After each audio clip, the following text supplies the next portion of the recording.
Margaret Counselling. And I'm glad to have the opportunity to speak for the Labour Party in today's important and historic debate. I welcome the Taoiseach's apology today, which marks an important step in Ireland's recognition of our shameful history as a society, our history of the appalling treatment of women and children over so many decades.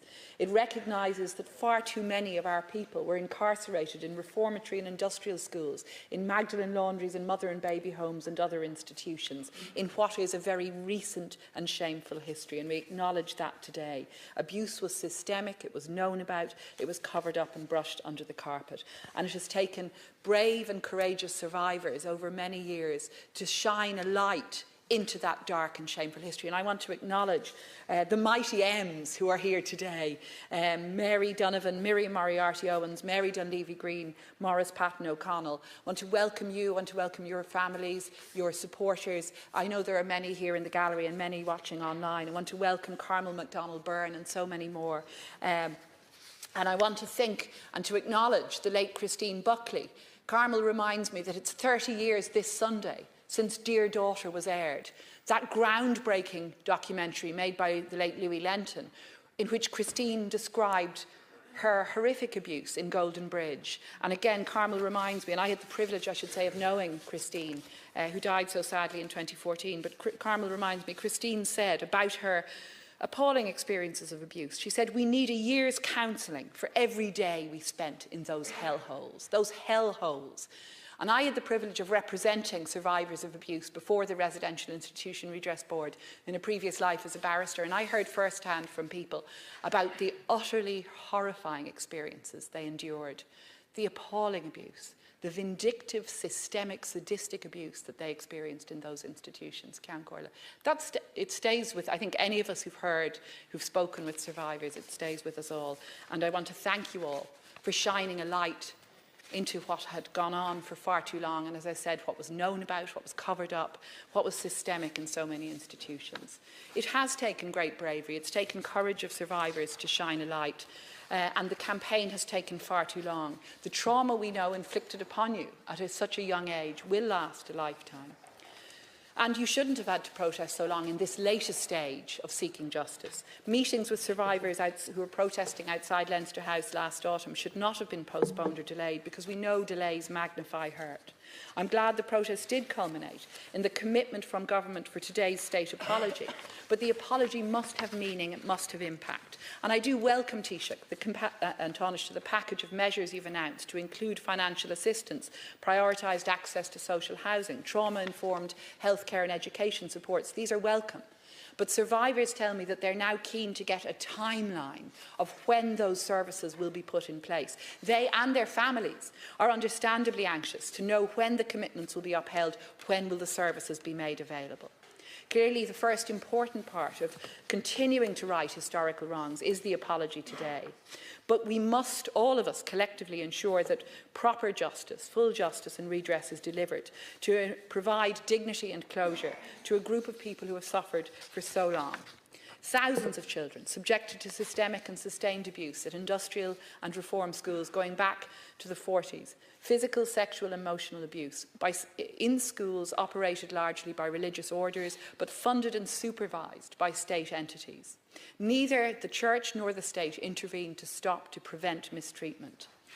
The Catholic Church in particular is known as having acted as a sort of shadow welfare state, operating institutions on behalf of the state abdicating responsibility to vulnerable children. And I'm glad to hear the Minister for Justice is going to make very clear about the absolute lack of criminal record, because far too many of the adults I represented had been sent in through criminal courts, appallingly, criminalised by the state, sent in to suffer criminal abuse at the hands of religious orders in institutions. It's utterly shameful that there are still people living today who had those experiences. So it's long past time that that piece, that justice piece, is dealt with. The Ryan report in 2009, which Taoiseach, you rightly described, that was a watershed moment. And I still remember people coming up in the street, talking to public reps, talking to so many about the experiences they'd had as children that they had suppressed, but which was brought again into their minds by what the Ryan report revealed. And that was a really important step again in uncovering state complicity as well as religious orders complicity. There was much that was wrong with that redress scheme that I described, the Residential Institution Board, and I think we've learnt from that, and we now know how much we need to ensure enhanced supports and substantive supports are made available to survivors. And I welcome that there will be progress made on the pension point in particular. But Taoiseach, I think there are two forward-facing calls, two forward-facing further points that need to be made.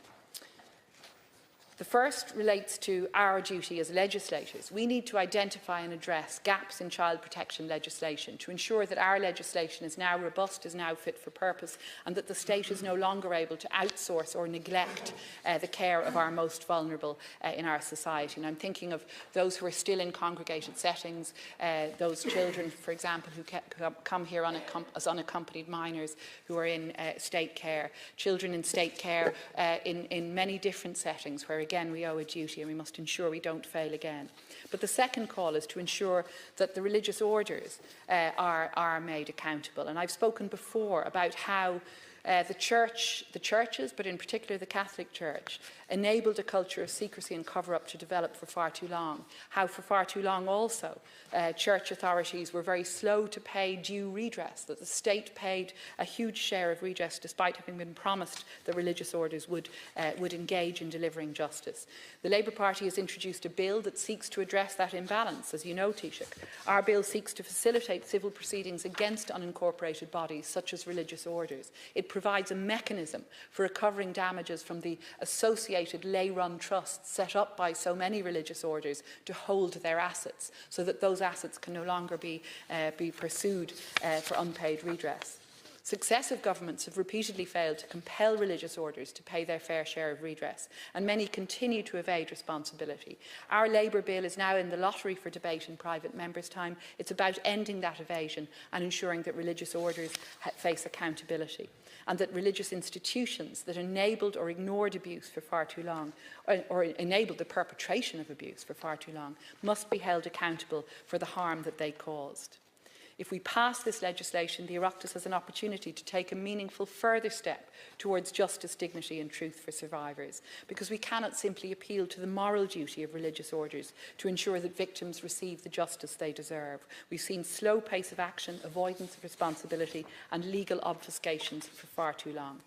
To conclude, Taoiseach, I want to state on the record that we owe an enormous debt of appreciation and gratitude to all those brave survivors and victims who've shown such tremendous courage in coming forward to make disclosures, to reveal to us all the true extent of abuse in religious-run and state-run institutions for far too long.